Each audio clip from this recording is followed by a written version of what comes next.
चेन्नई।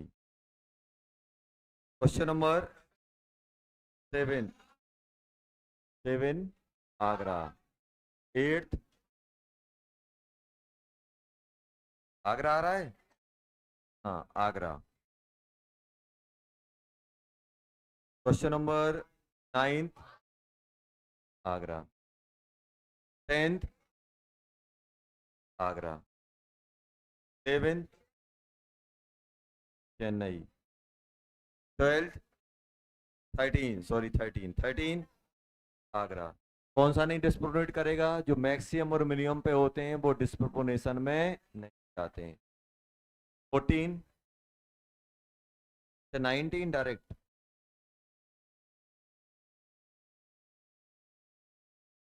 अच्छा, 14 का आंसर 19 है, ऐसा है क्या? Question number 15।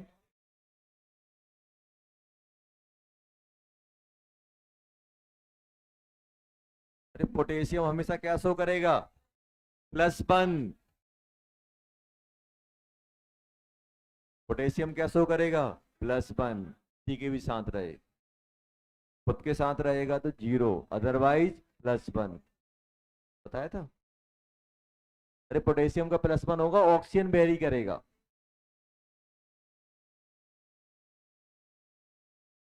16 नहीं। 17 23।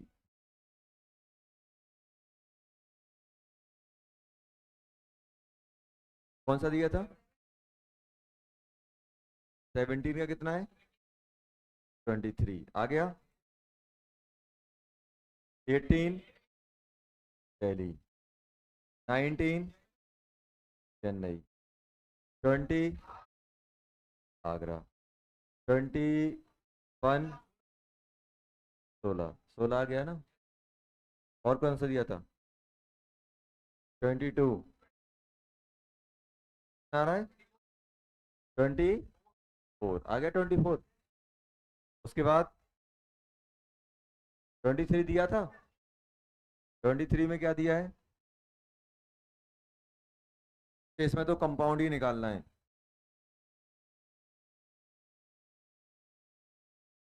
ये करेंगे बाद में, जब अपन रेडॉक्स पढ़ेंगे ना सेकंड पार्ट, उसमें अपन कंपाउंड निकालना सीखें। 23 छोड़ दो, 20। और कौन सा दिया था? 24। चलिए, ये तो रिपीट हो रहा है। कौन सा रिपीट हो रहा है? ये हो रहा है 8। और कौन सा दिया था? बस 26 दिया था।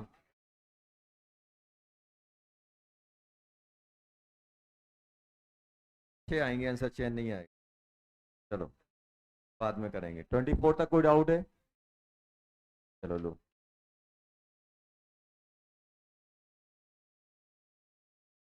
तो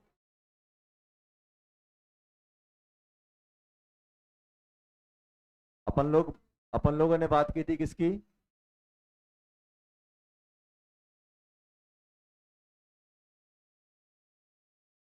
देखो, एक्टिव मास की अगर बात की जाए तो एक्टिव मास उन रिएक्टेंट प्रोडक्ट के लिए डिफाइंड होते हैं जो ड्यूरिंग द रिएक्शन जिनकी कंसंट्रेशन और पार्शियल प्रेशर में चेंज आ रहा हो। आया समझ में? एक्टिव मास किसके लिए डिफाइंड होता है? एक्टिव मास हम उनके लिए डिफाइन करते हैं या उनकी बात करते हैं जो ड्यूरिंग द रिएक्शन चेंज हो रहे हो। क्या चेंज हो रही हो? या तो उनकी कंसंट्रेशन चेंज हो रही हो या तो उनका प्रेशर चेंज हो रहा हो। ये चेंज किस किसके लिए देखने को मिलता है? एक अपने पास कौन होता है? गैस हो सकता है, solute, solute, solvent, solid and pure liquid. ये चीजें अपन लोगों ने बात की थी। तो इसके लिए एक्टिव मास कौन कौन होता है? एक्टिव मास क्या होता है इसके लिए? कंसंट्रेशन हो सकती है और प्रेशर हो सकता है। इसमें कंसंट्रेशन, इसमें कुछ नहीं होता है। एक्टिव मास को हम यूनिटी मान लेते हैं, 1 कांस्टेंट होता है, चेंज ही नहीं होता। ये आपको बताया था।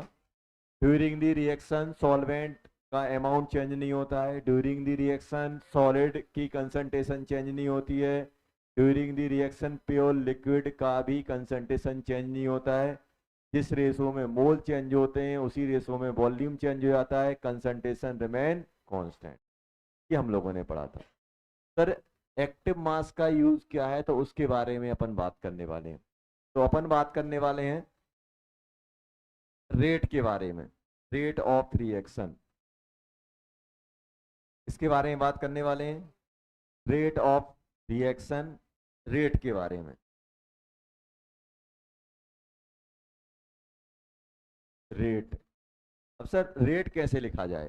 जैसे मैं आपसे बोल रहा हूँ कि यार कोई रिएक्टेंट प्रोडक्ट में कन्वर्ट हो रहा है, तो प्रोडक्ट रिएक्टेंट की प्रोडक्ट में कन्वर्ट होने की रेट क्या है, मतलब रेट ऑफ फॉरवर्ड क्या है। मान लो कोई अपने पास रिएक्टेंट अगर प्रोडक्ट में जा रहा है या प्रोडक्ट वापस बैकवर्ड में आके रिएक्शन में आ रहा है, तो सर इनकी रेट क्या है। रेट मतलब कितने टाइम में कितना मोल या कितनी कंसंट्रेशन या कितना प्रेशर कम हो रहा है या ज्यादा हो रहा है। तो वो रेट निकालने के लिए हम लोग क्या करेंगे। अब रेट कैसे निकाली जाए। अब रेट के लिए क्या हुआ, हमारे पास एक लॉ आया जिसे हम लोग क्या बोलते हैं, law of mass action. Rate निकालने के लिए हम लोग क्या यूज करते हैं, एक लॉ यूज करते हैं, law mass action.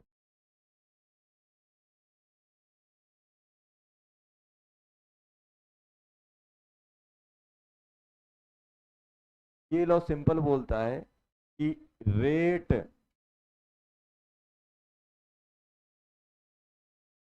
Directly proportional to active mass.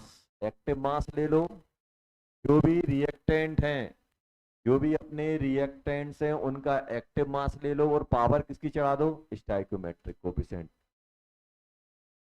Into active mass. अगर मोर देन वन है तो एक्टिव मास R1 R2 और उनकी स्टाइकोमेट्रिक। या फिर आप मैथमेटिकल वे में लिखना चाहते हो तो पाई, पाई जानते हो ना, प्रोडक्ट के लिए पाई यूज करते हैं। एक्टिव मासेस और पावर क्या करो, जो स्टैक्योमेट्री है उनकी पावर्स में राइज कर दो। जैसे फॉर एग्जांपल, जैसे मान लो अपना 2A gas plus B gas इसी प्रोडक्ट में जा रहा है। मैं आपसे बोलूँ बताओ इसकी रेट क्या है प्रोडक्ट में जाने की, तो आप क्या बोलोगे, डायरेक्टली प्रोपोर्शनल टू ए का हम एक्टिव मास प्रेशर भी ले सकते हैं और कंसंट्रेशन। तो क्या बोलोगे, कंसंट्रेशन ऑफ ए की पावर स्टोइकोमेट्री कितनी है 2 इंटू बी, बी की पावर कितना 1 की रेट आ जाएगी डायरेक्टली प्रोपोर्शनल।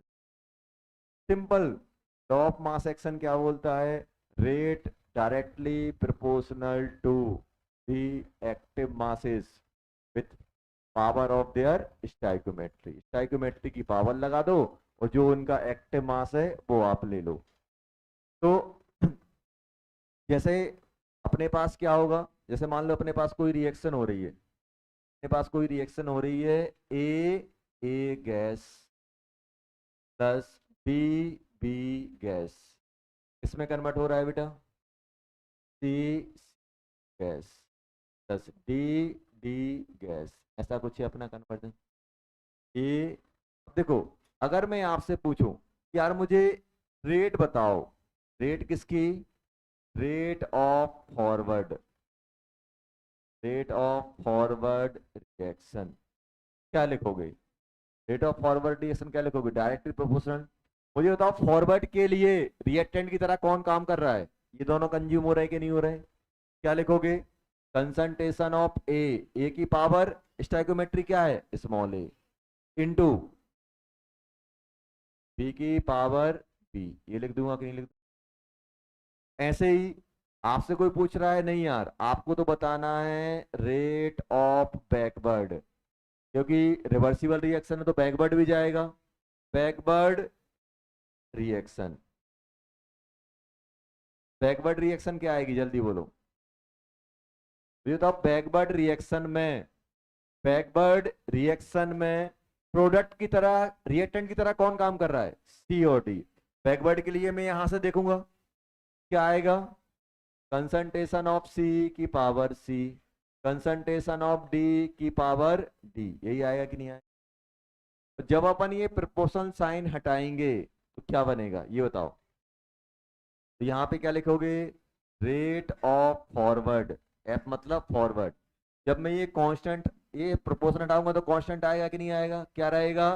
के एफ, ए की पावर ए, बी की पावर बी। और ऐसे ही अगर मैं यहाँ पे रेट ऑफ बैकवर्ड लिखूंगा तो रेट ऑफ बैकवर्ड क्या आएगी जल्दी बोलो? कांस्टेंट आएगा के, और उस के को क्या लिख देंगे? के बी। के एफ क्या है? Rate constant for forward direction, और के बी क्या हो जाएगा? Rate constant for backward direction.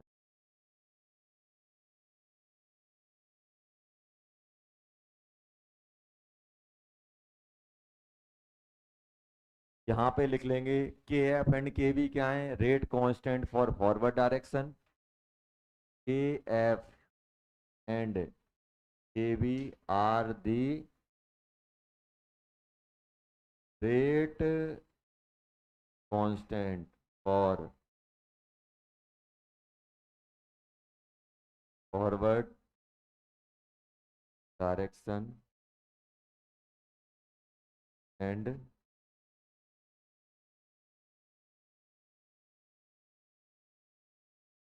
Backward direction respectively. समझ में आया? वो फॉरवर्ड का है एक सबसे इंपॉर्टेंट पॉइंट इसी में। पहला पॉइंट लिखना, K F and K B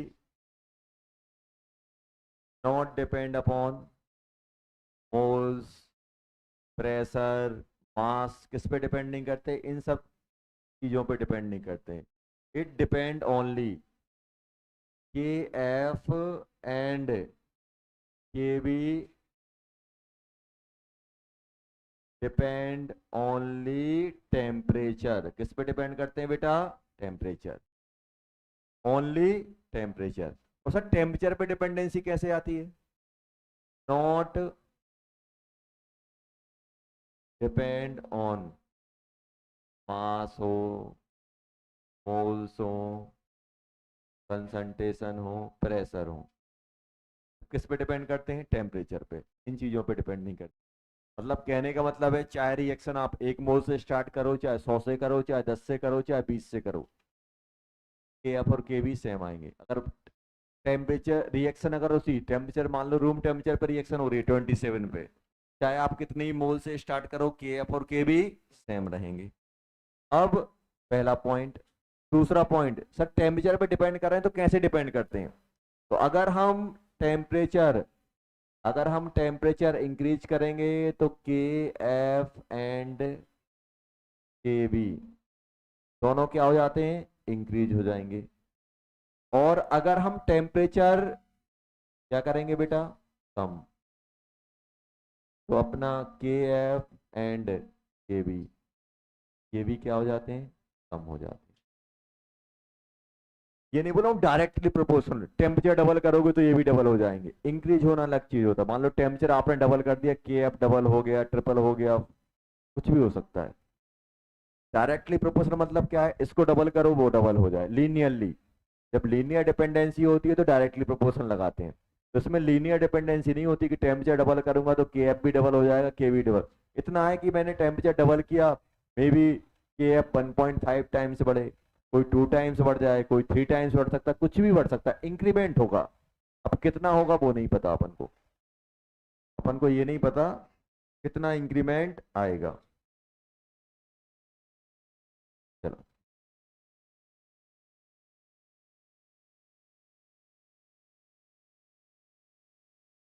तो हम लोगों ने क्या सीखा? रेट कैसे लिखते हैं। अगर किसी भी रिएक्शन की रेट लिखनी है तो अपने पास एक लॉ होता है जिसे बोलते हैं मास एक्शन। उसमें सिंपल ये बोला गया है कि अगर जब भी मुझे रेट लिखनी है तो जो भी आपके रिएक्टेंट हैं उनका एक्टिव मास ले लो, एक्टिव मास का प्रोडक्ट ले लो, और उनको उनकी स्टाइक्योमेट्री की पावर लगा दो। क्या है? Product of active masses of reactant with power of there stoichiometry. ये अपने पास क्या होता है? लॉ होता है।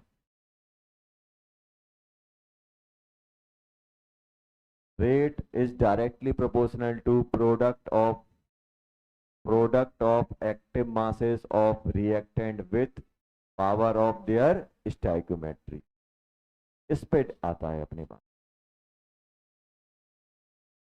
चलो, ये अपन ने एक जनरल लिख लिया। अब ये बताओ, अपने पास रिएक्शन कौन सी है बेटा? ए गैस, बी बी गैस, किसमें कन्वर्ट हो रहा है? सी गैस, डी डी गैस। जल्दी से बोलो, ROF क्या आएगी? KF, ए की पावर ए, बी की पावर बी। ROB क्या आएगी? रेट ऑफ बैकवर्ड, KB, सी की पावर सी, डी की पावर डी। ये आएगा कि नहीं आएगा? अब जल्दी से मुझे बताओ कि इक्विलिब्रियम पे क्या होता है? एट इक्विलिब्रियम, इक्विलिब्रियम पे क्या होता है? ROF इक्वल टू क्या बन जाता है? ROB। यही तो कंडीशन होती है, तभी तो इक्विलिब्रियम बोलते हैं, जितना आगे से जा रहा है उतना बैकवर्ड से खत्म हो जा रहा है। तो ये बताओ, अगर ये बराबर है तो क्या लिखोगे? KF ए की पावर ए, बी की पावर बी। यहाँ पे क्या लिखो? KB सी की पावर सी, डी की पावर डी। और रिएक्शन इक्विलिब्रियम पे होती है, क्या होता है? रिएक्शन जब अपनी इक्विलिब्रियम पे होती है तो अपन क्या करते हैं? जो कंसंट्रेशन होती है उसको, या जो भी अपने पास वो होता है उसको अपन इक्विलिब्रियम का बोल देते हैं। तो ये कहाँ आ गया अपना इक्विलिब्रियम पे? तो ये भी कंसंट्रेशन किस पे हो जाएगी? इक्विलिब्रियम। तो यहाँ क्या लिख देंगे? इक्विलिब्रियम। यहाँ क्या लिख देंगे? इक्विलिब्रियम। यहाँ भी क्या लिख देंगे? इक्विलिब्रियम। अब अपन लोग क्या करने वाले हैं? कांस्टेंट टर्म को अलग कनेक्ट करेंगे, इसको अलग करेंगे। कांस्टेंट कौन कौन है? KF और KB कांस्टेंट है, तो उसको अपन ऐसा लिख लेंगे, KF अपॉन KB। ये आ गया कि नहीं आ गया? ये भी एक कांस्टेंट था, ये भी एक कांस्टेंट था। दो कांस्टेंट को डिवाइड करोगे कि नया कांस्टेंट आएगा कि नहीं आएगा? उस नए कांस्टेंट को बोल देते हैं के इक्विलिब्रियम। क्या बोल देते हैं? Equilibrium constant. KF upon KB क्या कहलाता है? Equilibrium constant. और इसको अगर हम कंसंट्रेशन मतलब क्रम में लिखना चाहें तो क्या लिखोगे? सी की पावर सी इक्विलिब्रियम, डी की पावर डी इक्विलिब्रियम, और ए की पावर ए इक्विलिब्रियम, और बी की पावर बी इक्विलिब्रियम। यही करेंगे कि नहीं करेंगे? तो ये अपने पास क्या बन गया? इक्विलिब्रियम कांस्टेंट और उसका एक्सप्रेशन। इक्विलिब्रियम कांस्टेंट को, इक्विलिब्रियम कांस्टेंट क्या है? के फॉरवर्ड अपॉन के बैकवर्ड। और अगर हम एक्टिव मास के टर्म में लिखना चाहें तो ऊपर एक्टिव मास किसका आएगा? रिएक्टेंट का है कि प्रोडक्ट का? ऊपर प्रोडक्ट, नीचे रिएक्टेंट। ऊपर आएगा प्रोडक्ट, नीचे आएगा रिएक्टेंट। और यहां पे अगर हम कांस्टेंट के टर्म में लिखना चाहें तो ऊपर कौन आएगा? फॉरवर्ड, नीचे कौन आएगा? बैकवर्ड। ये बहुत इंपॉर्टेंट है बेटा, ये ध्यान रखना। ये एक्सप्रेशन, सर ये देखो, टाइम के साथ ही आप भूल सकते हो KF और KB में F ऊपर जाएगा कि B नीचे जाएगा। तो आप ऐसे याद रखना, जब भी आप रिएक्शन लिखते हो तो ऊपर कौन आती है? फॉरवर्ड। और नीचे कौन आता है? बैकवर्ड। देखो वही रेशो तो यही है, ऊपर फॉरवर्ड, नीचे बैकवर्ड। KF upon KB। देखो जल्दी,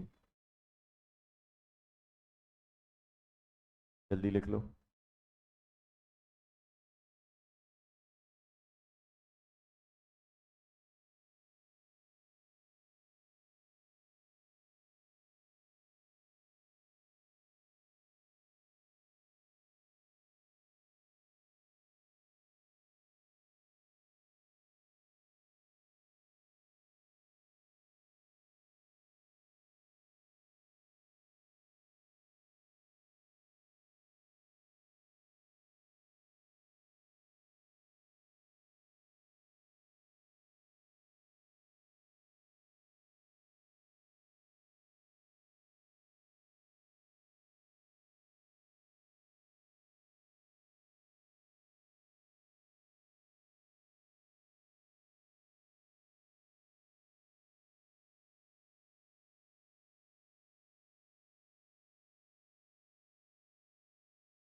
चलो ये बताओ, लिख लिया। तो ये क्या बन गया अपना इक्विलिब्रियम कांस्टेंट। इसको क्या बोलते हैं, इक्विलिब्रियम कांस्टेंट। जैसे हमने के फॉरवर्ड और के बैकवर्ड के बारे में लिखा था, मुझे बताओ ये दोनों किस पे डिपेंड कर रहे हैं, टेम्परेचर पे। तो ये भी किस पे डिपेंड करेगा, टेम्परेचर पे। अभी अपन लिखते हैं इसके कैरेक्टरिस्टिक लिख लेते हैं। अपन ने के एफ और के वी के लिखे ना, both are independent of mole weight pressure concentration. ऐसे ही यहाँ पे क्या होगा कि ये जो इक्विलिब्रियम कांस्टेंट है, अगर हम इक्विलिब्रियम कांस्टेंट की बात करें तो अच्छे सुनो, एक चीज ध्यान देना। तो क्या बोल देंगे हम लोग, इक्विलिब्रियम कांस्टेंट। क्या बोलते हैं बेटा, इक्विलिब्रियम कांस्टेंट। अब ये किस पे डिपेंड करेगा, इट डिपेंड ओनली टेम्परेचर। सुनो, जैसे इनका नेचर था वैसे इसका नेचर नहीं है कि सर टेम्परेचर बढ़ाएंगे तो ये बढ़ जाएगा, टेम्परेचर कम करेंगे तो ये कम हो जाएगा। अगर हम टेम्परेचर बढ़ा रहे हैं तो मे बी ये increase may be decrease. Sir ऐसा कैसे, मान लो आपने टेम्परेचर बढ़ाया तो के एफ अपॉन के बी क्या होगा, आपने टेम्परेचर बढ़ाया, ये इक्विलिब्रियम होता है कि नहीं होता है। अब मुझे बताओ, आपने टेम्परेचर बढ़ाया तो ये भी बढ़ेगा कि नहीं बढ़ेगा, और ये भी बढ़ेगा कि नहीं बढ़ेगा।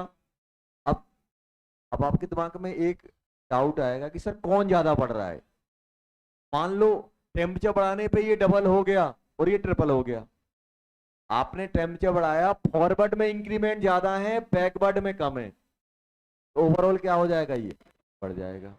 ये भी तो हो सकता है, जरूरी थोड़ा है कि इसमें इंक्रीमेंट आए के बी में ज्यादा इंक्रीमेंट आ जाए, तब क्या होगा, कम हो जाएगा। होगा कि नहीं होगा। ये डबल हो गया, ये मान लो ये 4 टाइम हो गया, ये डबल हुआ तो ओवरऑल बढ़ जाएगा। आपने टेम्परेचर, कोई रिएक्शन ऐसी भी हो सकती है कि मान लो ये डबल हो गया, ये 8 टाइम हो जाए, भी हो सकता है। देखो टेम्परेचर बढ़ाने पे क्या हुआ अपना, देखो टेम्परेचर बढ़ाने पे बढ़ भी रहा है कम भी हो रहा है, लेकिन टेम्परेचर बढ़ाने पे हमेशा ये चीजें बढ़ रही हैं, ये भी बढ़ी ये भी बढ़ी। लेकिन इक्विलिब्रियम कांस्टेंट में भी इंक्रीज में भी डिक्रीज। हम टेम्परेचर चेंज करेंगे तो इक्विलिब्रियम कांस्टेंट बढ़ भी सकता है, इक्विलिब्रियम कांस्टेंट कम भी हो सकता है। लेकिन एक चीज होती है कि अगर मैं टेम्परेचर बढ़ाऊंगा के फॉरवर्ड के बैकवर्ड दोनों बढ़ेंगे, कम करूंगा दोनों कम होंगे, लेकिन वही नेचर इक्विलिब्रियम कांस्टेंट नहीं रखता है। इक्विलिब्रियम कांस्टेंट क्या करता है, इक्विलिब्रियम कांस्टेंट आपको ये ध्यान देना है कि भाई दोनों में इंक्रीमेंट किस में ज्यादा है। तो टेम्परेचर बढ़ाने, it depend only temperature, not depend initial मोल की आप कोई रिएक्शन करा रहे हो कितने कितने मोल लेके करा रहे हो क्या करा रहे हो। जब पीक इक्विलिब्रियम पे आएगा तो वो एक फिक्स वैल्यू आएगी।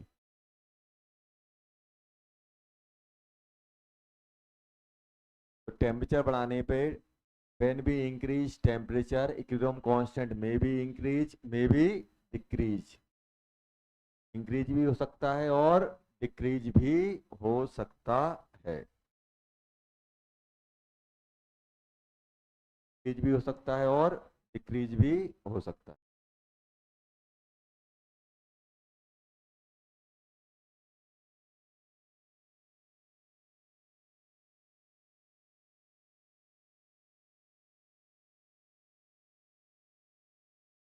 चलो अब यहां देखो,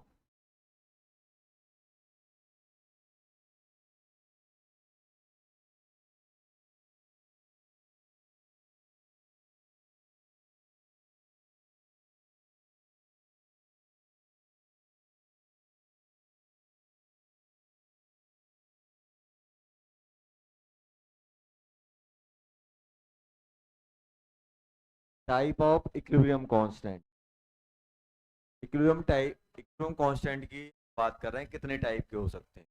देखो इन जनरल तो ये बहुत सारे टाइप में लिखा जाता है, लेकिन अपन को जो देखना है, अपन को 2 टाइप देखना है। कौन से, होता है के सी, एक होता है पी।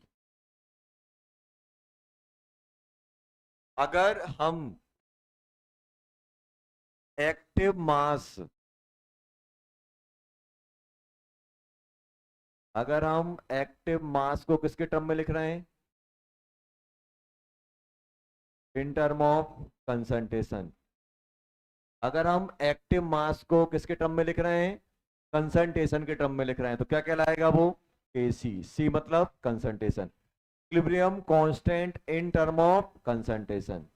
और अगर हम एक्टिव मास को किस में लिख रहे हैं, अगर हम एक्टिव मास को किस में लिख रहे हैं, इन टर्म ऑफ पी मतलब प्रेशर, तो वो इक्विलिब्रियम कांस्टेंट क्या बन जाएगा, Kp। जैसे मान लो इक्वेशन अपने पास वही है, A plus B B convert into C C, ऐसा है अपने पास। अगर मैं यहाँ पे लिखूं के इक्विलिब्रियम, और हमने क्या लिख दिया, सी की पावर सी, डी की पावर डी, ए की पावर ए, बी की पावर बी, तो ये क्या बन जाएगा, के सी बन जाएगा। क्या कहलाएगा, के सी। इक्विलिब्रियम के सी मतलब क्या होगा, equilibrium constant in term of concentration. और वही अगर इक्विलिब्रियम कांस्टेंट अगर हमने एक्टिव मास किसके टर्म में ले लिया बेटा, प्रेशर के टर्म में, तो क्या लिखोगे, प्रेशर ऑफ सी की पावर सी। यहाँ पे क्या आएगा, ऊपर कौन आएंगे, हमेशा याद रखना जब भी आप इक्विलिब्रियम कांस्टेंट लिखते हो तो ऊपर कौन आता है, ऊपर अपने पास आते हैं प्रोडक्ट स्टोइकियोमेट्री। यहाँ कुछ है होने में, डर लग रहा है दिमाग में। क्या क्या कौन है,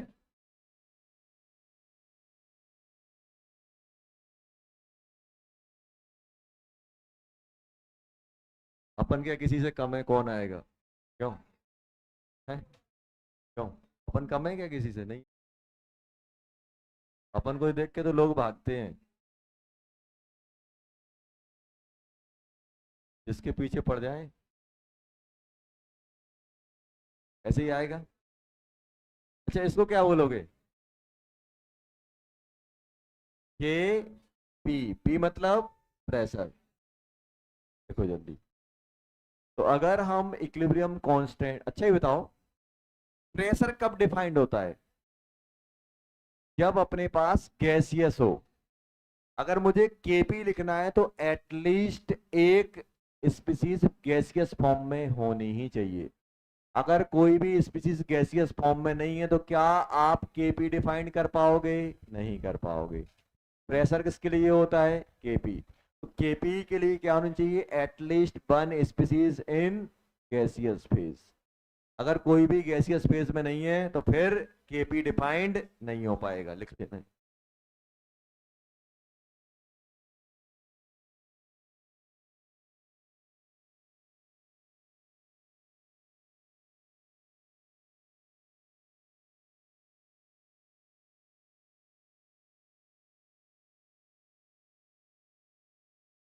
केपी के लिए क्या करना है, अगर हम केपी की बात करें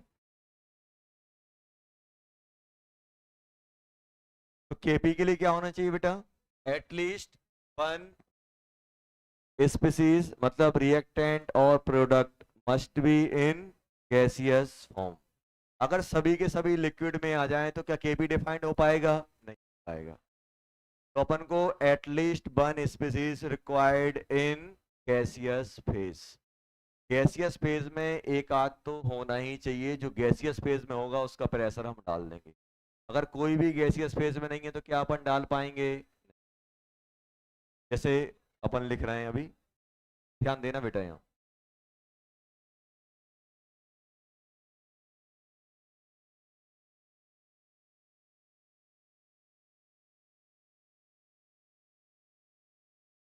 अब जैसे बात नहीं कर, जैसे मैं मान लो बेटा मेरे पास गैस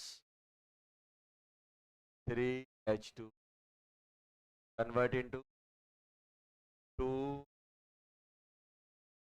क्या रहा है, अब ध्यान देना ये दिया हुआ है। अब कोई आपसे बोल रहा है बेटा इसको केसी लिखो, तो केसी के लिए क्या करोगे आप, इक्विलिब्रियम कांस्टेंट लिखना है तो अपने दिमाग में पिक्चर क्या आनी चाहिए, ऊपर कौन, प्रोडक्ट, नीचे कौन, रिएक्टेंट। और रिएक्टेंट और प्रोडक्ट में कौन, जिनका एक्टिव मास डिफाइंड होता है। और एक्टिव मास इसका डिफाइंड होता है गैस का होता है और सॉल्वेंट सॉल्यूट का, गैस और सॉल्वेंट का। अब मुझे केसी लिखना है, मतलब कंसंट्रेशन टर्म लिखनी है। कंसंट्रेशन टर्म कैसे लिखोगे? अच्छा, गैस की कंसंट्रेशन टर्म कैसे डिफाइंड होती है?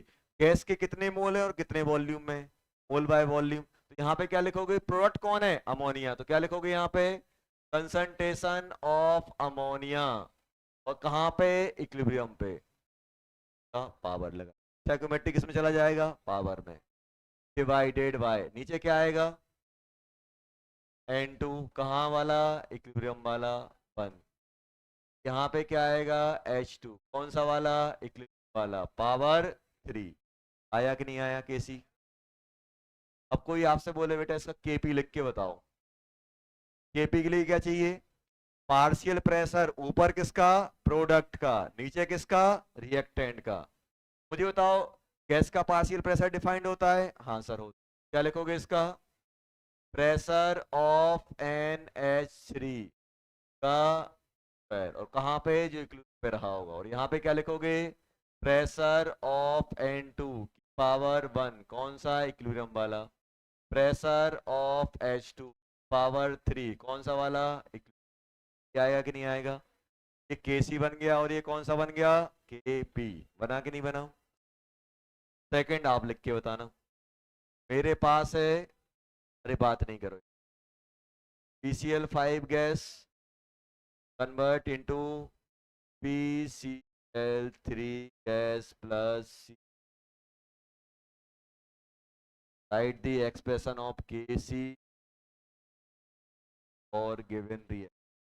देखो इसको,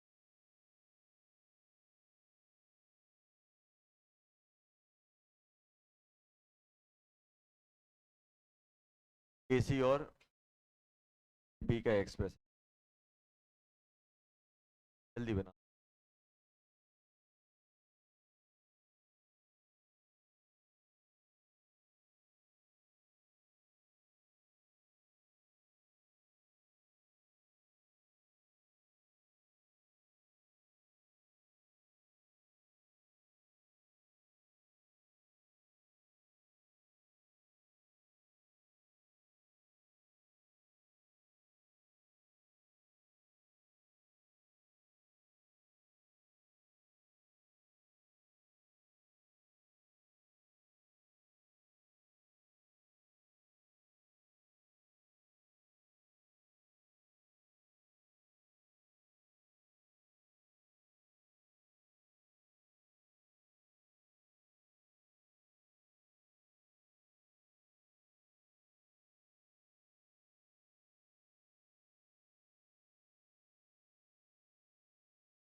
KC क्या बन रहा है?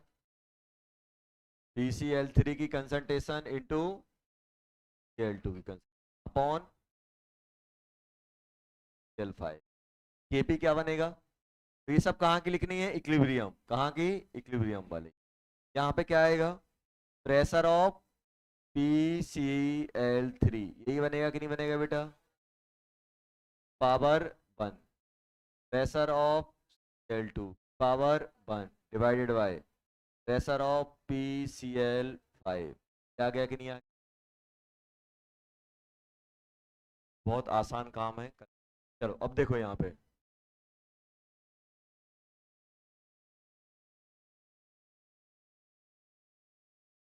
नेक्स्ट है मेरे पास। यहाँ ध्यान दो, मेरे पास दिया गया बेटा N2O4 gas convert into NO2। ये बताओ, KC जल्दी लिखो, KP लिखो जल्दी। Fourth KCO3 solid convert into KO solid plus K K fifth.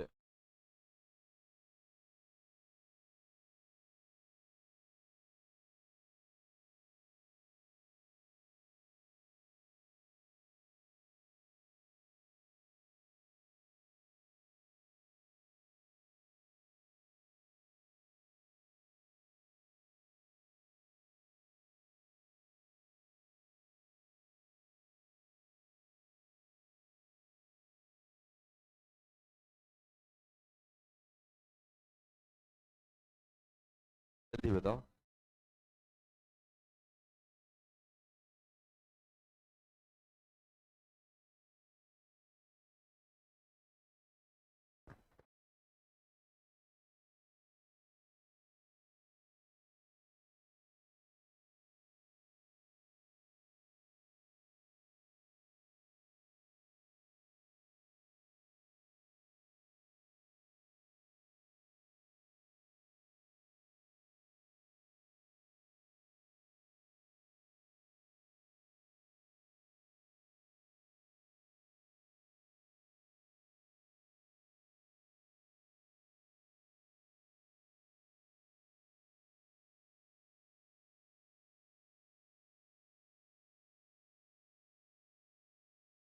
ठीक, क्या बन रहा है बेटा?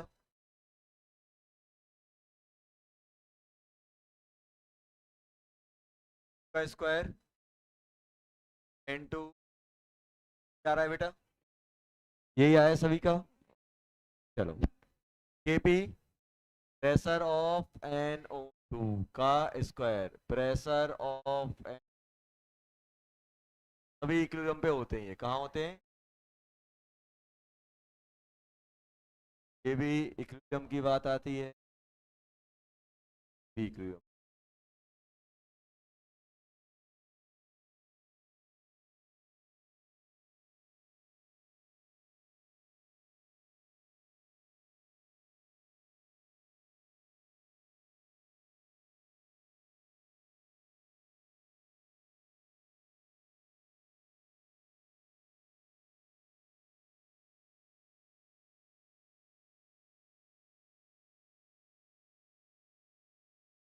ये बताओ, इसमें क्या आएगा?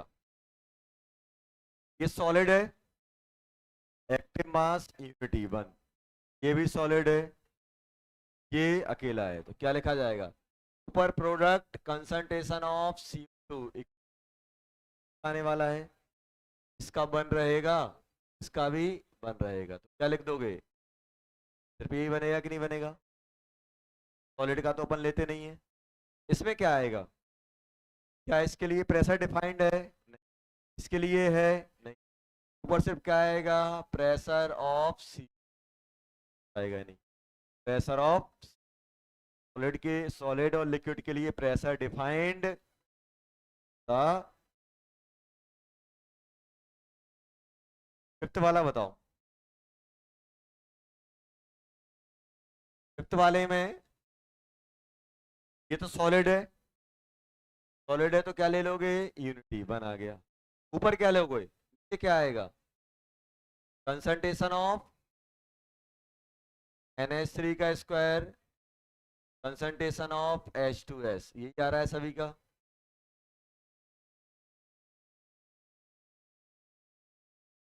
Kp क्या लिखोगे?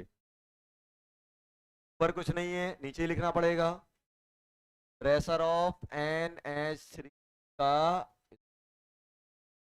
प्रेशर ऑफ H2, क्या आएगा कि नहीं आएगा? ये आया कि नहीं आया?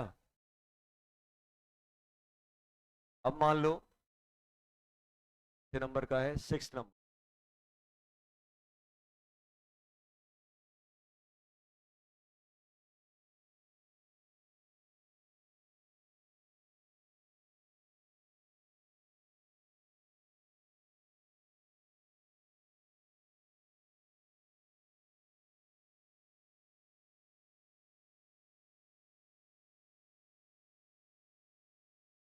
ऐसा दिया हुआ। नो, ये दिया है, आपसे बोल रहे हैं के सी और के पी बताओ क्या है। के सी और के पी बताओ क्या है।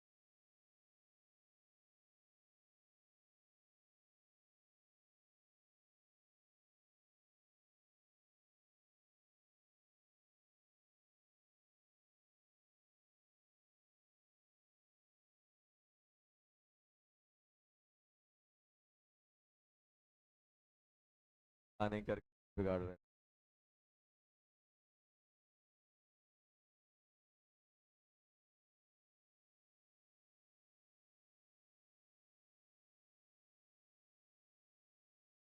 प्लानिंग करके बैठे, जीरो पे आउट हो गए, क्या फायदा।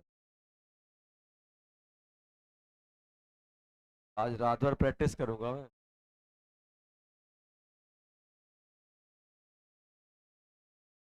क्या वैसे, बाकी प्रैक्टिस करने गए।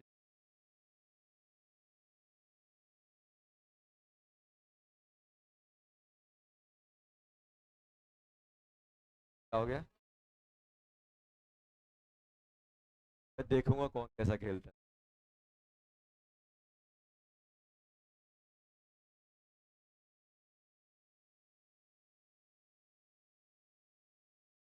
ज्यादा बच्चे होंगे तो अपन टीम बना देंगे।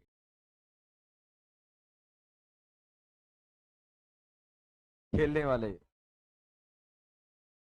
2-2 ओवर का मैच करूँ। टीम 20 लोगों की टीम, बेस्ट 3 उतारो अपनी, बाकी तालियां बजा। क्यों। सुपर ओवर, हर एक मैच में सुपर ओवर। मैन मैच कराया नहीं, सुपर ओवर से ही खेलेंगे अपन। बेस्ट बॉलर और बेस्ट 3 बैट्समैन जाओ।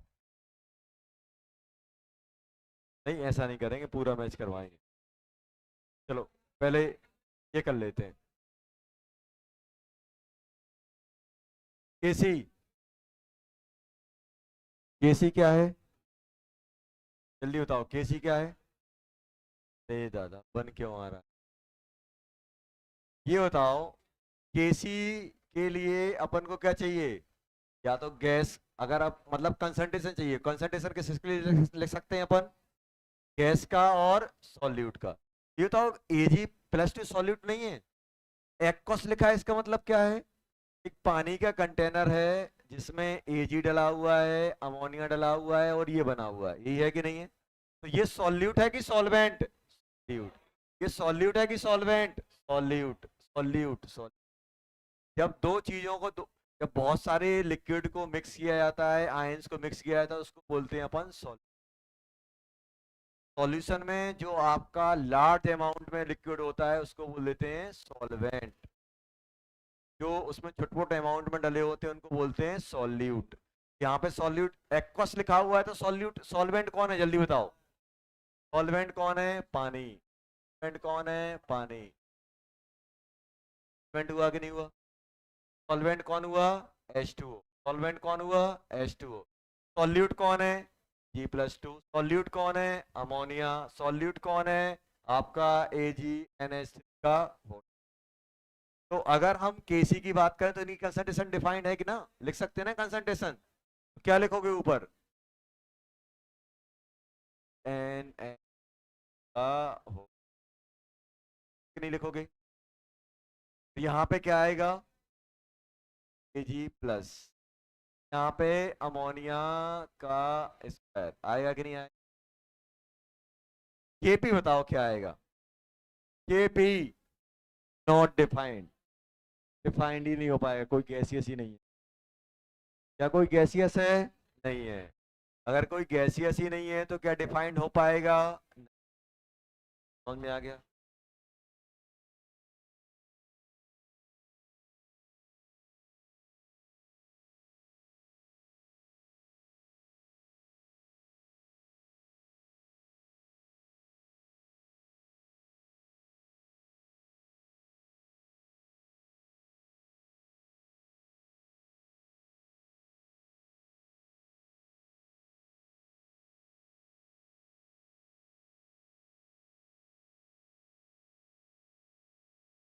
C P.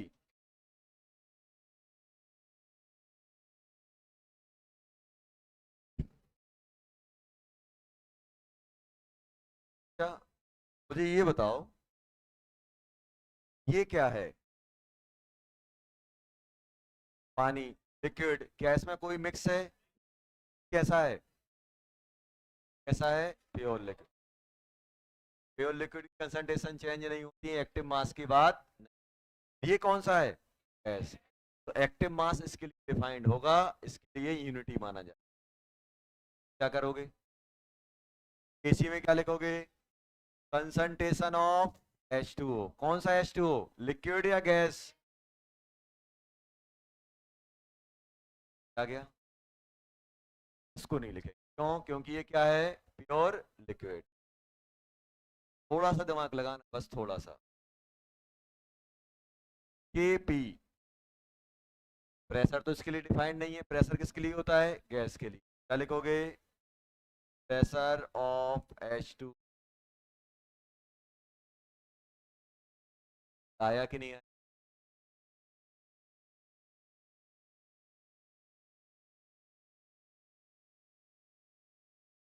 एट्थ।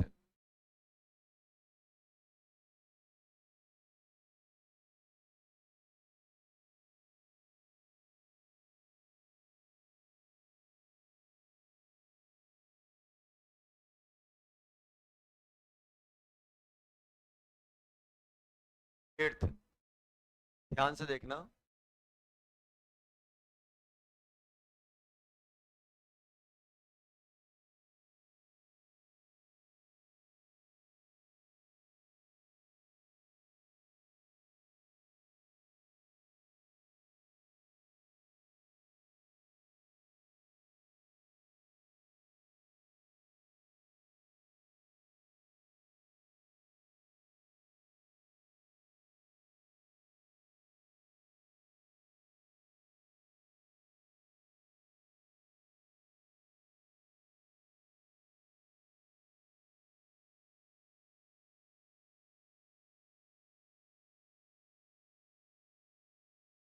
यहाँ देखो, ये दिया गया है अपन को।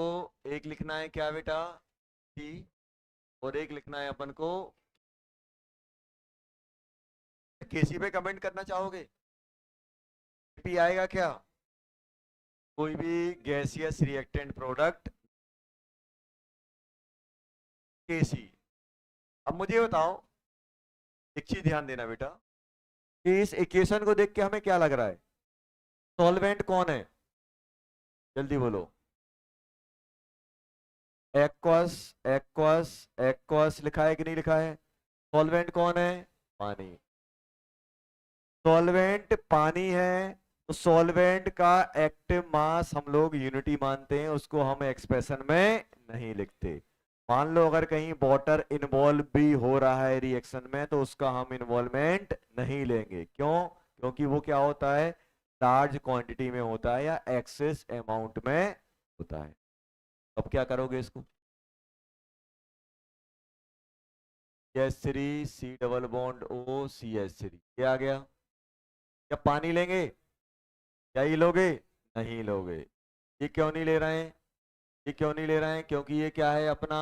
सॉल्वेंट। ये हटा देंगे, और क्या बन जाएगा? CH3 double bond. यहाँ पे क्या आएगा? CH3।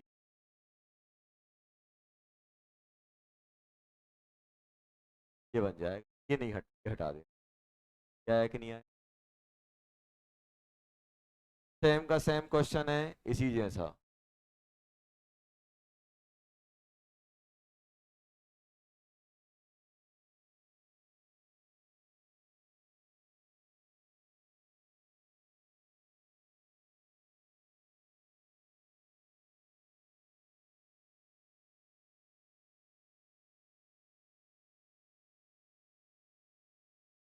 केसी लिखो, केपी की बात नहीं की जाएगी। केसी बताना है बेटा आपको। क्या बताना है? केसी। अब मुझे तो यहाँ सॉल्वेंट कौन है? सॉल्वेंट क्या पानी है? अगर होता तो क्या होता? क्या आएगा? क्या सभी प्योर लिक्विड है क्या? प्योर लिक्विड है क्या? प्योर नहीं है, क्यों नहीं है? प्योर क्यों नहीं है? सभी को मिक्स कर दिया ना यार, कैसे प्योर हो जाएगा? ये सॉल्यूशन बन चुके हैं। ये सब एक साथ प्रेजेंट है तो क्या रहेगा? एक सॉल्यूशन रहेगा, प्योर थोड़ा ना रहेगा। ये पूरा ये इसके साथ ये दोनों रिएक्ट करके ये बना रहा है, ये दोनों बन रहे हैं, तो अगर आप एक कंटेनर ले हुए तो कंटेनर में ये भी मिलेगा, ये भी मिलेगा, ये भी मिलेगा, सभी एक साथ प्रेजेंट होंगे कि नहीं होंगे? क्या ये प्योर है? ये नहीं सोचना सर ये लिक्विड है तो ये भी प्योर, ये लिक्विड है ये प्योर क्यों था? क्योंकि इसके साथ कुछ और नहीं था, कोई और रिएक्ट नहीं कर रहा। अब यहां देखो, ये क्या है अपना? कोई भी प्योर लिक्विड नहीं है। तो सॉल्वेंट भी मुझे नहीं पता, तो हमें सॉल्वेंट नहीं पता तो हम ये नहीं मानेंगे कि वाटर सॉल्वेंट है कि ये सॉल्वेंट है। अगर सॉल्वेंट मुझे नहीं पता, फिर मैं क्या करूंगा? सॉल्वेंट को इनके अलावा किसी अदर को सॉल्वेंट मान लूंगा। तो ये भी सॉल्यूट की तरह काम करेगा, ये भी सॉल्यूट की तरह काम करेगा, ये भी सॉल्यूट की तरह काम करेगा, ये भी सॉल्यूट की तरह काम करेगा। और क्या बन जाएगा इसका? H3C double bond O CH3। और ये किस में आ जाएगा? H2 upon H3C double bond OH।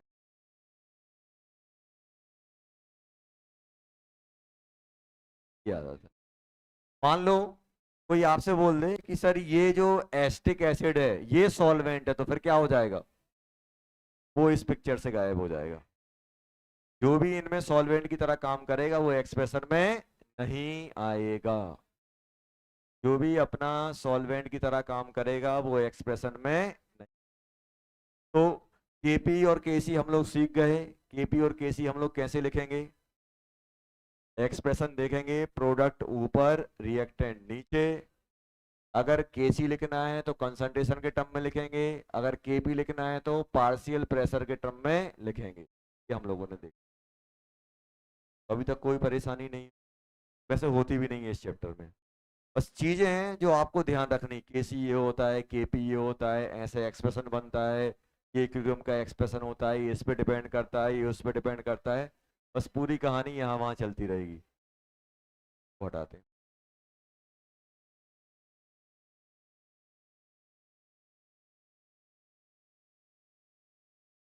अब हम लोग बात करने वाले हैं, ध्यान देना।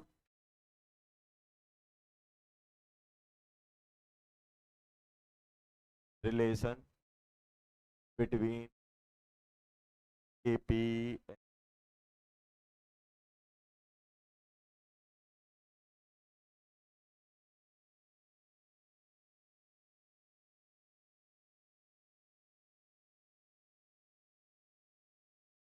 देख लो पहले ही।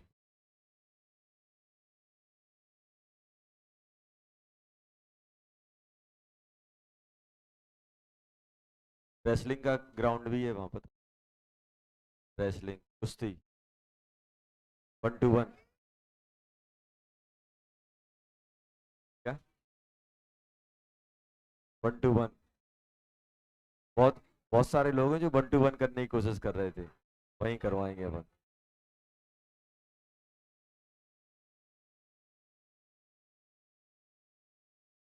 तुम्हें करना है?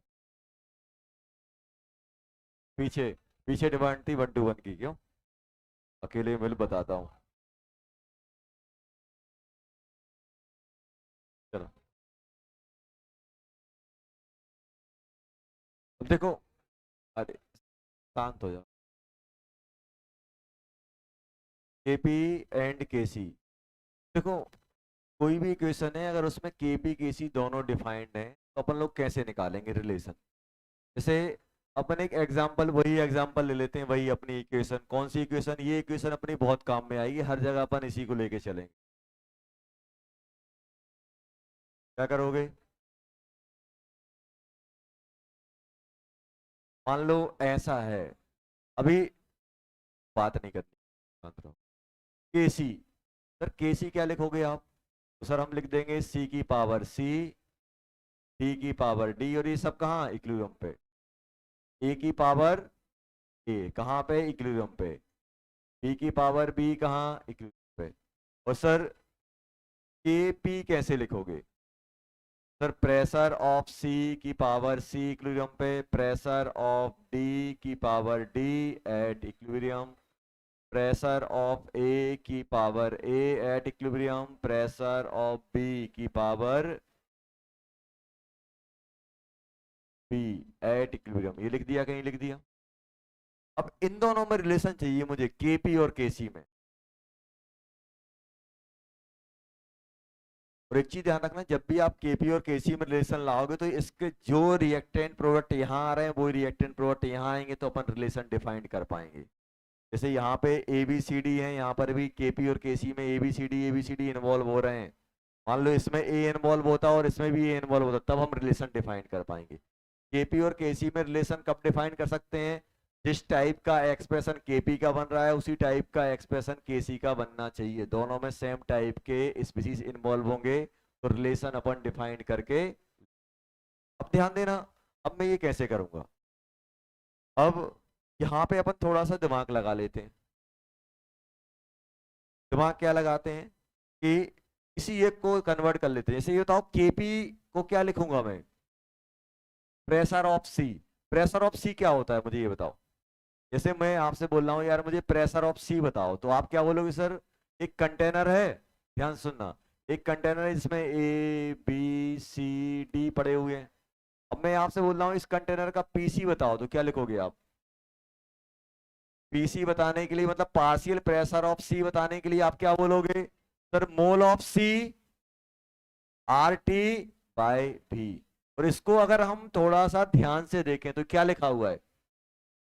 एन सी बाय भी, ऐसा लिख सकता हूं, N C R T by V. ये बना कि नहीं बना? तो ये क्या बन गया? सी इंटू आर टी बन गया कि नहीं बन गया?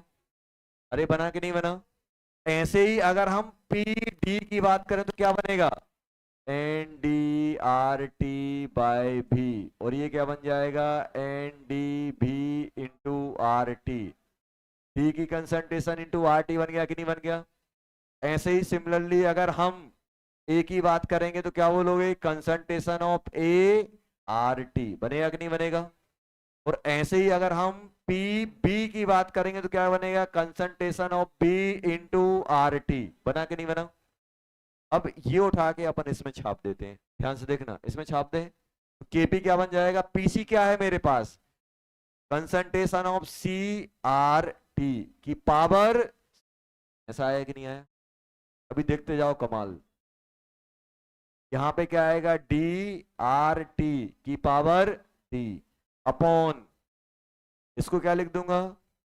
ए आर टी की पावर ए। और यहां पे क्या लिखोगे? बी आर टी की पावर बी। अच्छा ये बताओ ये क्या बन गया? अब टी पे सी की पावर चढ़ा दो, डी पे डी की पावर चढ़ा दो। जब हम कलेक्ट करेंगे, ध्यान दो, इसको अगर मैं कलेक्ट करूंगा तो क्या बन जाएगा? सी की पावर सी, डी की पावर डी।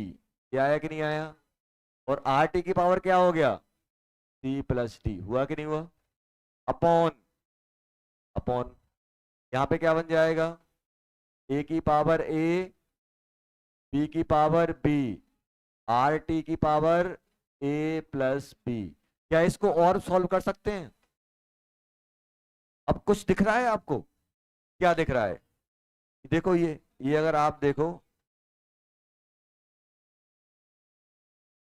क्या बन गया? केसी। तो ये केपी हो गया, ये केसी हो गया, समथिंग ये आ गया। तो क्या लिख सकता हूं इसको? के सी। और इसको अगर आप और मॉडिफाइड करोगे तो क्या बन जाएगा? आर टी की power C plus D minus A plus B. ये बन गया कि नहीं बन गया? ये बना कि नहीं बना? अच्छा मुझे बताओ ये है क्या? Stoichiometric coefficient of product. और ये क्या है? Stoichiometric coefficient of reactant. इसको अपन और अच्छे से लिख देते हैं ताकि हम समझ सकें। इसको और अच्छा करने के लिए क्या करेंगे हम, थोड़ा सा यहाँ पे देखो, यहाँ पे हम लोग क्या करेंगे, हमारे पास क्या आ गया, के P equals to K C R T, ऐसा लिखा कि नहीं लिखा, लिख दिया सर। ये बताओ ये क्या है, ये है, इसको हम बोल देते हैं डेल्टा एन जी। अभी कुछ टाइम के लिए डेल्टा एन जी बोल दिया, अब नीचे अपन डेल्टा एन जी डिफाइन कर देते हैं। डेल्टा एन जी क्या है बेटा, डेल्टा एन जी, जी मतलब क्या होता है, गैस। तो डेल्टा मतलब क्या होता है, चेंज। तो यहां पे क्या लिखेंगे, summation of stoichiometric coefficient of product जो गैस में है। इसे बताओ कौन कौन से गैस में है, कौन कौन से अपने गैसियस फॉर्म में, जल्दी बताओ कौन कौन से गैसियस फॉर्म में, सी और डी। देखो सी डी आ गया कि नहीं आ गया, minus summation of stoichiometric coefficient of product, कौन से वाले, रिएक्टेंट वाले, कौन से, गैस में है। ये लिखा कि नहीं लिखा, और ये क्या है अपना, ये अपना C प्लस डी है कि नहीं है। समेशन, ये क्या होता है, समेशन मतलब ऐड करना, कौन से प्रोडक्ट के स्टाइकोमेट्री पकड़ना है जो किसमें है, गैसियस में है, और किससे माइनस करना है, वो वाले रिएक्टेंट का हमें स्टाइकोमेट्री पकड़ना है जो किसमें है, गैसियस में, उससे माइनस करना। ये क्या कहलाता है, डेल्टा एन। ये अपने पास एक्सप्रेशन निकलती, के P equal to K C R T delta N.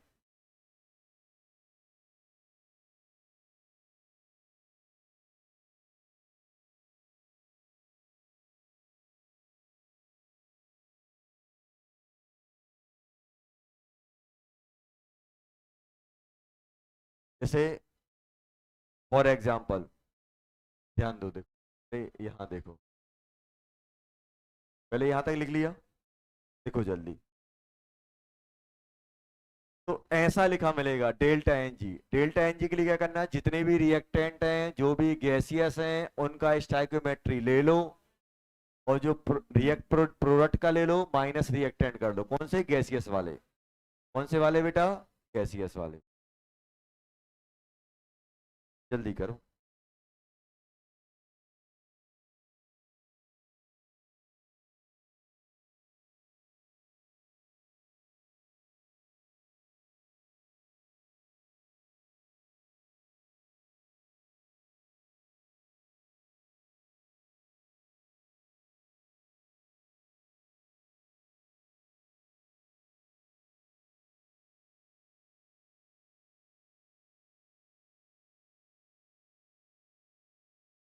के P equal to K C R T delta N.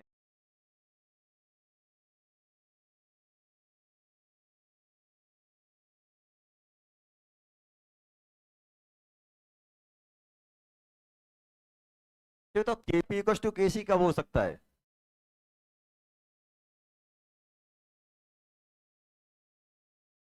के पी इक्व टू के सी कब हो सकता है। मैं आपसे बोल रहा हूँ यार, मुझे ये बताओ के पी इक्व टू के सी कब हो सकता है। सर डेल्टा एन जीरो कर दो, मतलब जितना कोफिशिएंट रिएक्टेंट साइड है उतना ही कोफिशिएंट प्रोडक्ट साइड हो जाए तो जीरो हो जाएगा। और कोई और तरीका है, टेम्परेचर कितना ले लो, 1/r, आर कितना होता है, 1/12, कितना हो जाएगा 12, अप्रोक्सीमेट कितना, 12 केल्विन। आर की वैल्यू कितनी होती है, 1/12 होता है कि नहीं होता है, 1/12 का 1 बाय करोगे तो 1/1/12, तो 12 हो जाएगा। तो 12 केल्विन अगर यहाँ डाल दोगे तो ये देखो, इन दोनों को बराबर करना है तो एक तो इसको जीरो कर दो या फिर इसको वन कर दो, वन पे कितनी भी पावर चढ़ा दो कुछ इफेक्ट पड़ता है, नहीं पड़ता। दो कंडीशन होती है, एक डेल्टा एन। अब ये क्या होता है, ये थियोरेटिकल कंडीशन होती है, 12 केल्विन, 12 केल्विन, 12 डिग्री नहीं है, 12 केल्विन, 12 केल्विन मतलब -261 डिग्री सेल्सियस, -260, बहुत नेगेटिव में हो, बहुत कम टेम्परेचर हो। लेकिन फिर भी अगर आपसे पूछा जाए कब कब ये वन हो सकता है, कब कब ये बराबर हो सकते, तो आप क्या बोलोगे, कब कब बराबर हो सकता है, जब जब आपका डेल्टा एन जी 0 होगा, और चाहे आप टी इक्वल्स टू 1/r डाल दो, मतलब 12 केल्विन के आसपास डाल दो।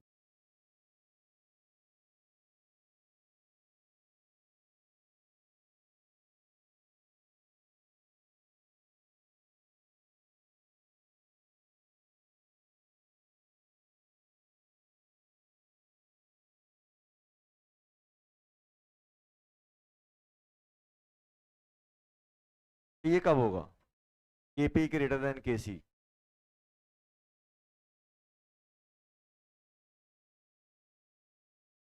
और टेम्परेचर अपन रूम टेम्परेचर मान के चल रहे हैं, तब ये बहुत बड़ी वैल्यू है। केपी बड़ा करना है। अभी बताओ, ये वैल्यू बहुत बड़ी है, इस पे पावर क्या होनी चाहिए, पॉजिटिव या नेगेटिव? पॉजिटिव। तो ये समथिंग इससे मल्टीप्लाई करोगे, बड़ा आएगा कि नहीं आएगा? ये कब हो जाएगा? Delta N G greater than, तो ये होगा कि नहीं होगा? और के पी, अरे ऐसे ही लिख रहा हूं, मन कर रहा है।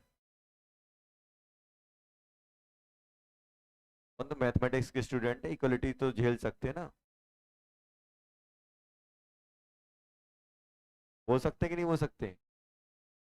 अरे, डेल्टा एन जी नेगेटिव हो गया कि नहीं हो गया? डेल्टा एन जी नेगेटिव हो गया तो के पी के सी इक्वल टू आर टी नहीं बन जाएगा, आर टी की पावर समथिंग, तो इसको आप डिवाइड करोगे तो वैल्यू छोटी आएगी कि नहीं आएगी? नेगेटिव कर दोगे तो।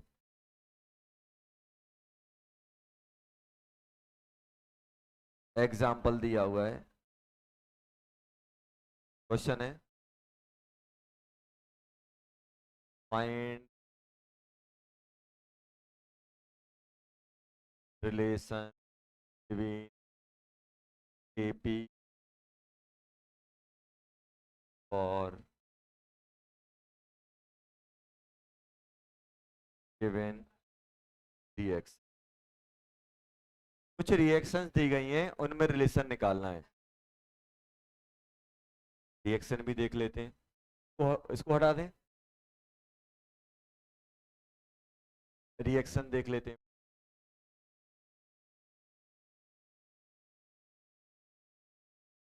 देखो, रिएक्शन की अगर बात नहीं करो, रिएक्शन की अगर हम बात करें, सबसे पहले मेरे पास दिया है 2NH3 gas convert into H2 gas plus, जल्दी केपी केसी में रिलेशन बताओ क्या आएगा? केपी केसी में रिलेशन बताओ क्या आएगा? तो मुझे मालूम है KP equals to KC R T delta, ये होता है कि नहीं होता है? अब ध्यान देना यहाँ पे, डेल्टा एनजी कैसे निकालते हैं?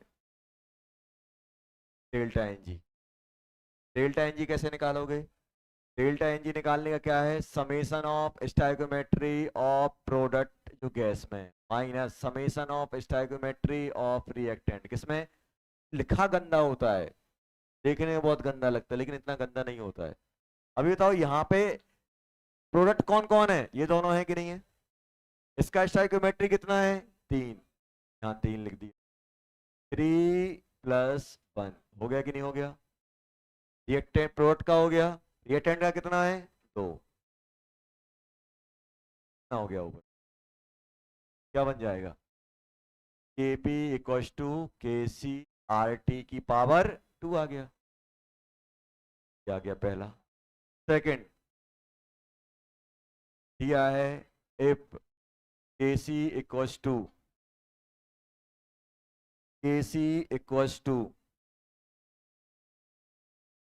के सी इक्वल टू दिया है उन्होंने। अच्छा बताओ, क्या हम के सी के पी की यूनिट निकाल सकते हैं?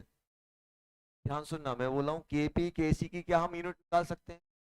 देखो कैसे, जैसे मुझे के सी निकालना है, के सी कैसे लिखोगे इसका? कंसंट्रेशन किसका आएगा? H2 का पावर 3, यहाँ पे क्या आएगा? 2। ऐसे ही बनेगा कि नहीं बनेगा? अब मैं सिर्फ मैं क्या यूनिट निकालने के लिए लिख रहा हूँ। अब मुझे बताओ यहाँ पे क्या बनेगा बेटा? ये बताओ ये क्या है? कंसंट्रेशन। तो कंसंट्रेशन मतलब यहाँ से क्या मिलेगा? एम पे क्यूब मिलेगा, मोलरिटी। तो यहाँ पे क्या मिलेगा, m मिलेगा, नीचे क्या मिलेगा, और है 2 आएगा यहाँ पे m का स्क्वायर, यही आएगी कि नहीं आएगी, पावर देख, मुझे तो बस यूनिट देखनी है। ओवरऑल यूनिट क्या बन जाएगी इसकी, m की पावर 2, मतलब मोल पर लीटर का बन जाएगी, बनेगी कि नहीं बनेगी। अरे छाप देंगे ना यूनिट, कोई दिक्कत तो नहीं है, बना लेंगे ना यूनिट, कैसे बनेगी, ये अपनी यूनिट आ गई। जब भी मुझे यूनिट लिखनी है तो मैं ऐसे यूनिट बना लूंगा। अब जैसे मैं बोल रहा हूँ यार केपी की यूनिट बताओ क्या होगी, तो आप क्या करोगे, प्रेशर ऑफ N2 का क्यूब, N2 या H2, प्रेशर ऑफ H2 का cube, pressure of N2, pressure of N का स्क्वायर। यहां से क्या निकलेगा,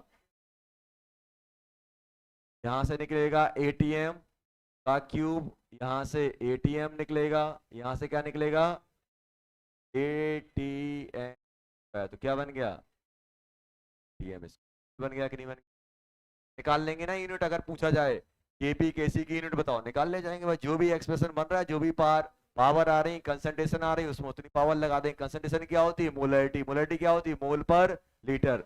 प्रेशर की क्या होगी, एटीएम होगा या पास्कल होगा या बार दिया होगा, जो भी दिया होगा वो हम डाल देंगे।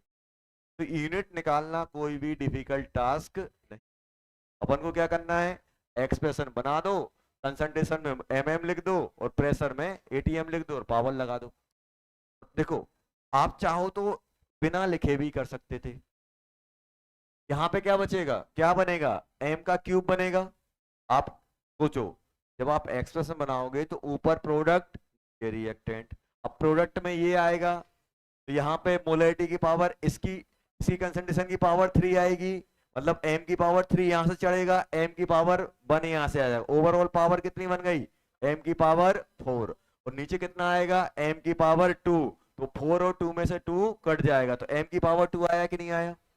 ऐसे ही आप सोचो, अगर हम केपी के बारे में सोचें, अगर हम केपी के बारे में सोचें तो केपी में क्या हो रहा होगा, एटीएम पे 3 की पावर बनेगी, यहाँ पे एटीएम की 1 पड़ेगी, तो ओवरऑल कितना हो गया, एटीएम की पावर 4, या फिर प्रेशर की पावर 4, नीचे क्या आएगा, प्रेशर की पावर 2, तो ओवरऑल 2 कट जाएगा, प्रेशर की पावर 2 बचेगा, मतलब एटीएम स्क्वायर आ जाएगा। तो ये यूनिट हो गया। अब यूनिट के लिए मैं हेडिंग नहीं डालूंगा, यूनिट ऑफ केपी एंड केसी, ये कॉमन से बता दिया, एक क्वेश्चन बता दिया, हो गया काम। चलो मेन क्वेश्चन पे फोकस करते हैं। इफ केसी, अगर आपके पास केसी दिया गया है, हमारे पास केसी दिया गया है कितना, 10 फुल पर लीटर का स्क्वायर। अब ये यहाँ यूनिट यूज करनी थी इसलिए मैंने दे दिया, अभी आप परेशान सर केसी कैसे निकाल दिया, एट फाइंड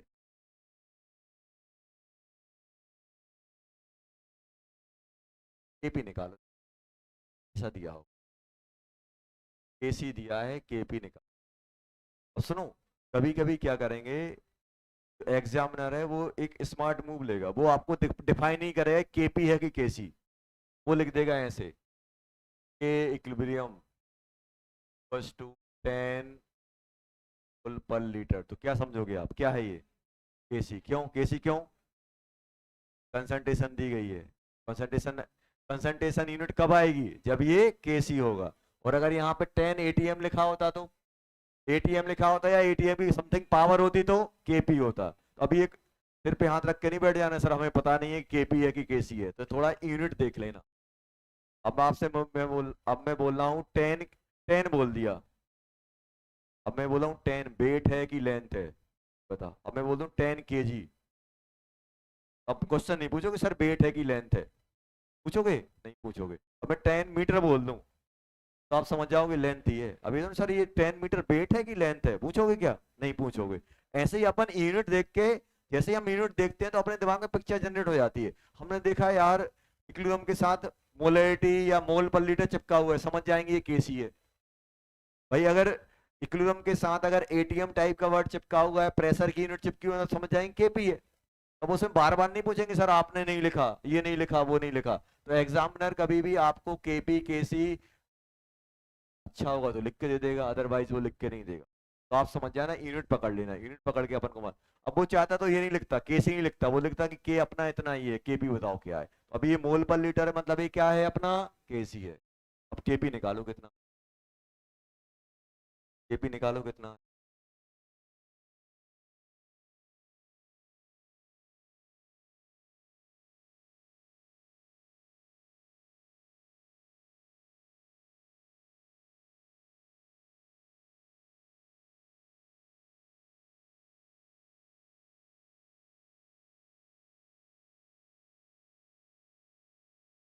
सेकंड, इसी का थर्ड, ये हटा देते हैं, ये कोई काम का नहीं है ना।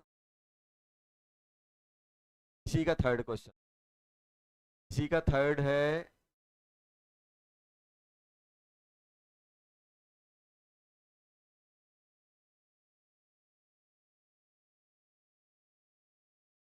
आपने ग्राफ बनाया लॉग के वर्सेस लॉग, ग्राफ बनाया, आपको फाइंड करना है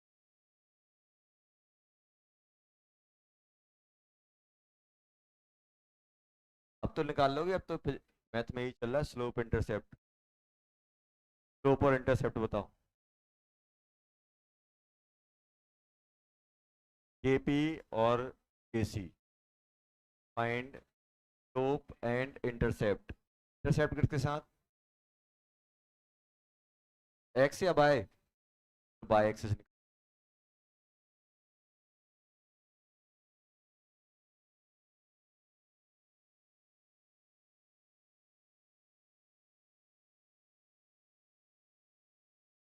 ये समझ में आ रहा है कैसे करेंगे, कैसे करेंगे। सब कुछ तो बना डाला हुआ है, वैल्यू तो डालनी है।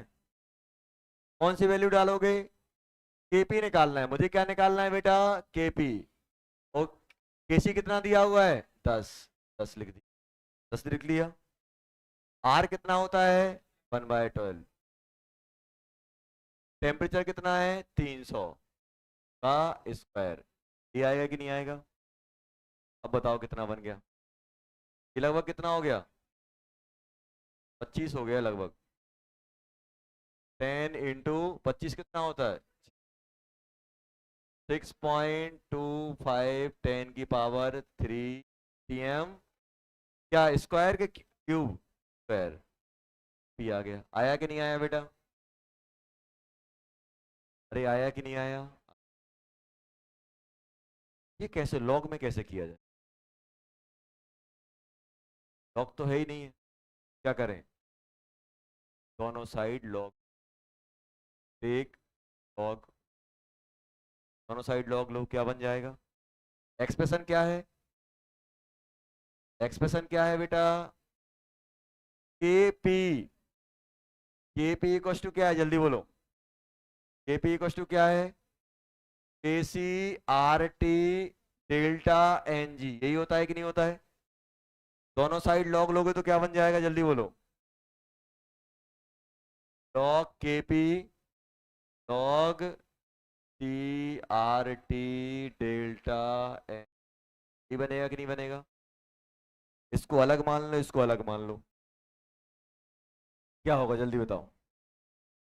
इसको क्या मैं ऐसे लिख सकता हूं, अरे ये बताओ, लॉग ए प्लस बी को क्या लिखोगे, लॉग ए इंटू बी को क्या करोगे, क्या लिखोगे, log A plus log B. अच्छा ये बताओ, इसको क्या लिखोगे, लॉग ए इंटू बी एक्स को क्या लिखोगे,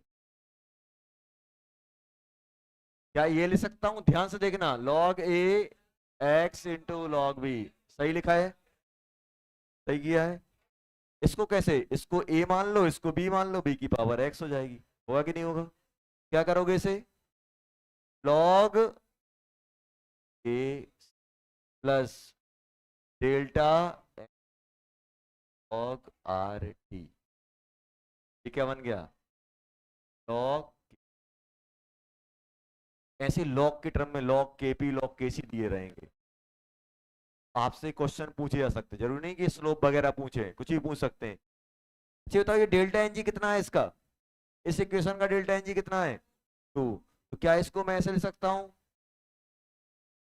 log K P equals to log K C sorry plus 2 log R T. ये आ गया कि नहीं आ गया? ये क्या है अपना y एक्सिस। ये कौन सा है? इसी को पकड़ लेते हैं अपन। ये क्या बन गया? क्या बन गया बेटा? y। ये क्या बन गया? x। x बना कि नहीं बना? इसके साथ क्या आ रहा है? 1। स्लोप कितना हो गया? 1। स्लोप 1 मतलब 45। 10 45 ही 1 होता है। मतलब कैसे लाइन भागेगी? कहाँ से जाएगी? ओरिजिन से जाएगी कहीं और से जाएगी? कैसे निकालेंगे? x को जीरो करो। इसको जीरो करोगे तो पाई किसके बराबर हो जाएगा? 2 लॉग आर टी। अगर इसको मैं जीरो कर रहा हूं तो बाय कितना मिल रहा है? Log 2 R T. मतलब ये यहां से स्टार्ट होगी क्या? से जाएगी कि नहीं जाएगी? और ये इंटरसेप्ट कितना है? ये इंटरसेप्ट है अपना 2 लॉग आर टी। ऐसे ही तो करते हैं वेरीफाई। जल्दी से बता दो क्या क्या था। स्लोप कितना है? स्लोप कितना है? 1। बाय इंटरसेप्ट कितना है? जल्दी बोलो। 2 लॉग आर टी। आया कि नहीं आया? 2 लॉग आर टी। इसके बहुत सारे क्वेश्चन, कुछ नहीं, एक्सप्रेशन बहुत सिंपल है। एक्सप्रेशन क्या है? बहुत सिंपल। डायरेक्ट केपी केसी, केपी दे देंगे केसी पूछ लेंगे, केसी दे देंगे केपी पूछ लेंगे। आपको लॉग के फॉर्म में दे देंगे तो लॉग के फॉर्म में क्या करना है? दोनों साइड लॉग ले लेना है और लॉग की प्रॉपर्टी से उसको ओपन कर देना है। समझ में आ जाएगा?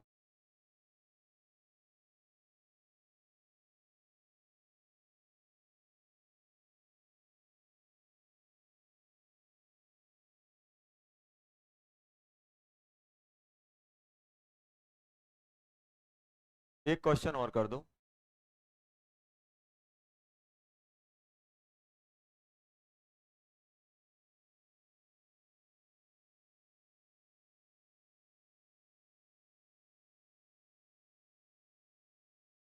चलो।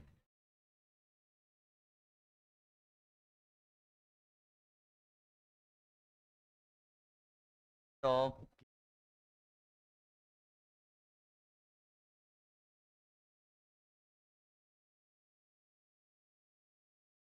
रिलेशन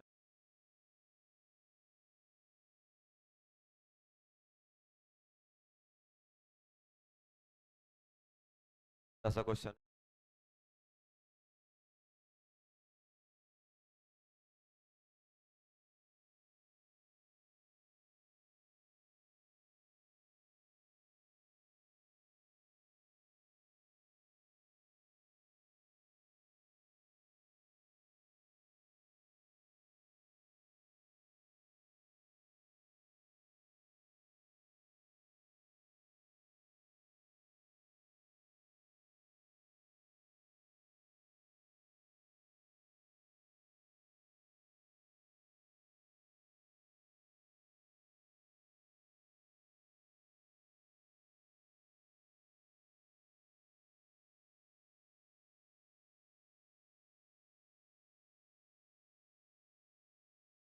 इंटरसेप्ट निकालने के लिए क्या करते हैं?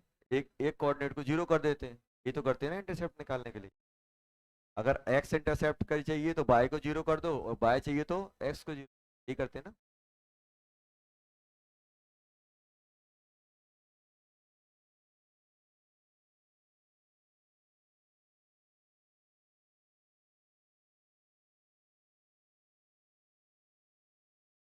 हो गया? क्या आ रही है यूनिट? फिटलेस आ गया। क्यों? केपी केसी क्या आ रहे हैं? 12। डेल्टा एनजी कितना है? 0। तो यहाँ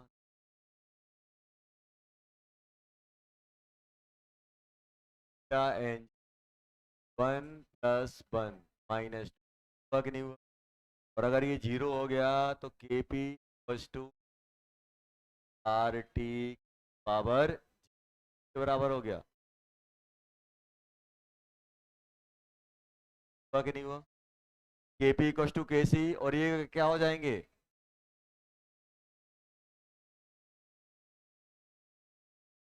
आगे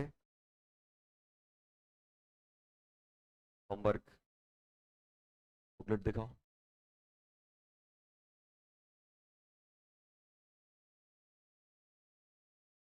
होमवर्क क्या करेंगे बच्चों? अरे रुक जाओ हाँ, होमवर्क में जेई मेंस, जेई मेंस की जो एक्सरसाइज थी ना, चलो होमवर्क लिख लो पहले होमवर्क।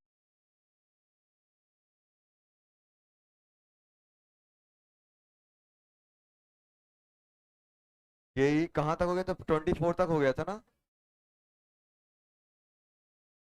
26, 27, 29,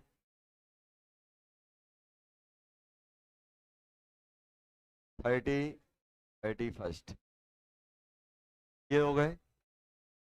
उसके बाद आ जाओ केमिकल बॉन्डिंग। केमिकल बॉन्डिंग में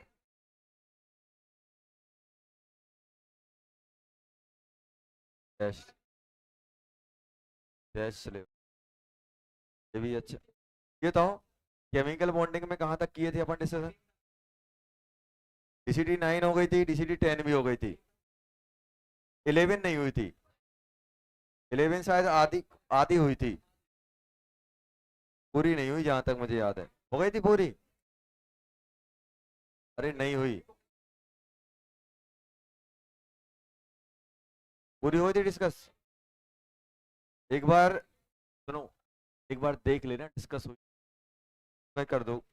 उसमें क्वेश्चन अच्छे हैं इसलिए बोल रहा हूँ, फॉर्मेटिव क्वेश्चन है, तो एक बार आप देख लेना डिस्कस हुई है कि नहीं हुई है। नहीं हुई है तो अपन कर लेंगे, कोई टेंशन नहीं है बिल्कुल भी। हाँ, DCT chemical bonding, C B D T 3, chemical bonding में डीसीटी कौन सी? 14। 14 में अपन ज्यादा नहीं करेंगे, 14 में करेंगे 1 2, 1 2, कितने क्वेश्चन है? 1 to 30 कर लो अभी बस। जो टेस्ट का सिलेबस होगा सुन लो पहले। टेस्ट का जो सिलेबस होगा, मॉलिक्यूलर ऑर्बिटल थ्योरी से लेके बाद में जो पढ़ाया है केमिकल बॉन्डिंग में, मॉलिक्यूलर ऑर्बिटल के, मॉलिक्यूलर ऑर्बिटल थ्योरी इंक्लूड करके उसके बाद जो भी पढ़ाया है पूरा आएगा, पूरा आएगा टेस्ट। क्या